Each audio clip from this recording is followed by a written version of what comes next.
मी Punjab duck हवामान अभ्यासक मुक्काम पोस्ट गुगळी धामणगाव तालुका शिलो जिल्हा परभणी. मी आहे माझ्या शेतात आणि हे माझ्या शेतातलं सोयाबीन आहे. हे जवळपास आहे 13 जूनची पेरणी आहे. आणि 13 जूनची पेरणी असताना तुम्हाला एक सांगू इच्छितो की सोयाबीन पेरलेलं आहे, 16 इंचावर पेरलेलं आहे. 16 इंचावर पेरताना खत दिलेलं आहे आणि पेरणी केल्याच्या नंतर 72 तासाच्या आत याला तणनाशक मारलेलं आहे. कारण की एक तणनाशक निघालं आहे 48 तासाच्या आत मारायचं, त्याच्यामुळे ह्या शेतामध्ये तण देखील झालेलं नाही. म्हणून हे तुम्हाला एक सांगू इच्छितो.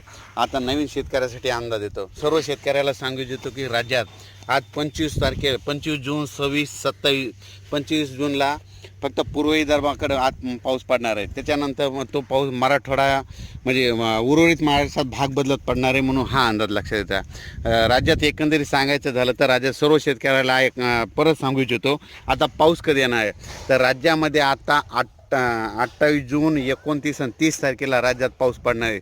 सगळ्यात जास्त पाऊस पूर्व विदर्भ, पश्चिम विदर्भ आणि त्याच्यानंतर जळगाव, संभाजीनगर, उत्तर महाराष्ट्राकडे तसेच कोकणपट्टीकडं हा पाऊस जास्त असणार आहे. म्हणजे 27-28 जूनचा पाऊस हा जवळपास म्हणजे सांगायचं झालं तर वर्धा, नागपूर, भंडारा, गोंदिया, अमरावती, अकोला, वाशिम, बुलढाणा तसेच परभणी, जळगाव, जालना, बीड,